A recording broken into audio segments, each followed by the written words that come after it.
भारत की राजनीति में इन दिनों एक सवाल काफी ज्यादा चर्चा में है। नरेंद्र मोदी के बाद देश की कमान आखिर किसके हाथों में जाएगी। राजनीति के जानकार अपने अपने अंदाजे लगा रहे हैं, लेकिन ज्योतिष की दुनिया भी इस सवाल का जवाब तलाशने में लग गई है। ग्रहों और कुंडली के आधार पर तीन बड़े नेताओं के नाम सामने आ रहे हैं, तो आखिर सबसे बड़ा दावेदार कौन, आइए जानते हैं। भारतीय राजनीति में ज्योतिष का इस्तेमाल कोई नई बात नहीं है। पुराने समय में राजा महाराजा भी बड़े फैसले लेने से पहले ज्योतिष की सलाह जरूर लिया करते थे। आज भी यह सिलसिला पूरी तरह से खत्म नहीं हुआ है। नरेंद्र मोदी के नेतृत्व में बीजेपी ने पिछले कई सालों में बड़ी सफलता हासिल भी की है, लेकिन अब एक सवाल लगातार उठता रहा है कि उनके बाद पार्टी का सबसे बड़ा चेहरा कौन होगा। ज्योतिष के जानकार ग्रहों और नक्षत्रों की स्थिति को देखकर कुछ नेताओं के लिए आने वाले समय को अच्छा बता रहे हैं। इनमें तीन नाम सबसे ज्यादा चर्चा में चल रहे हैं। पहला नाम योगी आदित्यनाथ। उत्तर प्रदेश के मुख्यमंत्री योगी आदित्यनाथ का नाम इस सूची में सबसे ऊपर चल रहा है। ज्योतिषों के अनुसार उनकी कुंडली में शनि और गुरु की मजबूत स्थिति उन्हें बड़े पद के लिए मजबूत बनाती है। योगी की सख्त छवि और हिंदुत्व की राजनीति के कारण बीजेपी के कार्यकर्ताओं के बीच उनकी मजबूत पकड़ मानी जाती है। ज्योतिष के अनुसार आने वाले कुछ सालों में योगी आदित्यनाथ के लिए अच्छे हो सकते हैं। अगर ग्रहों का साथ बना रहा तो उनका राजनीतिक कद राष्ट्रीय स्तर पर और बढ़ सकता है। ऐसे में सवाल जरूर उठता है दोस्तों कि क्या योगी आदित्यनाथ आने वाले समय में देश के सबसे बड़े पद तक पहुंच सकते हैं। इस दौड़ में दूसरा बड़ा नाम केंद्रीय मंत्री नितिन गडकरी का है। बीजेपी के बड़े नेताओं में गिने जाने वाले गडकरी को एक काम करने वाले और अच्छे नेता के रूप में देखा जाता है।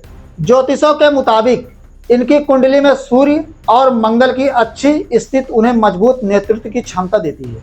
सड़क और दूसरी बड़ी योजनाओं के क्षेत्र में उनके काम की वजह से उनकी पहचान पार्टी के अंदर और बाहर दोनों जगह मजबूत हुई है। ज्योतिष के जानकार मानते हैं कि उनकी मेहनत और ग्रहों का साथ उन्हें आगे बढ़ा सकता है। तो क्या नितिन गडकरी का सरल अंदाज उन्हें प्रधानमंत्री की कुर्सी तक पहुंचा सकता है, या आने वाला समय ही बताएगा। तीसरा और बेहद बड़ा नाम केंद्रीय गृह मंत्री अमित शाह का है, और इस समय अमित शाह काफी चर्चा में भी चल रहे हैं। अमित शाह को बीजेपी का बड़ा रणनीति बनाने वाला नेता माना जाता है। पार्टी की कई बड़ी जीत दिलाने में उनकी भूमिका काफी अहम रही।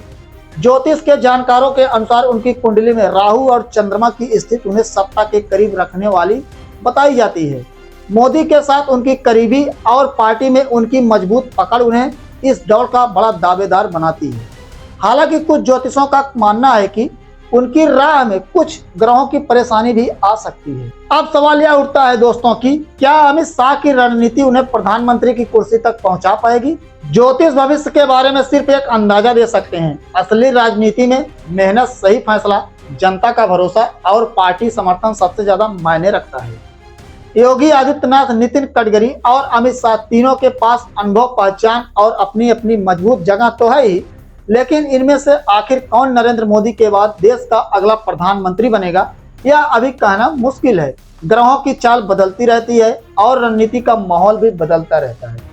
फिर भी यह सवाल आने वाले समय में चर्चा का बड़ा विषय बना रहेगा कि नरेंद्र मोदी के बाद भारत की बागडोर आखिर किसके हाथों में जाएगी।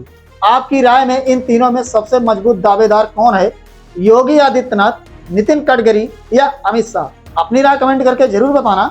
मिलेंगे दूसरे वीडियो में, तब तक के लिए जय हिंद, जय भारत।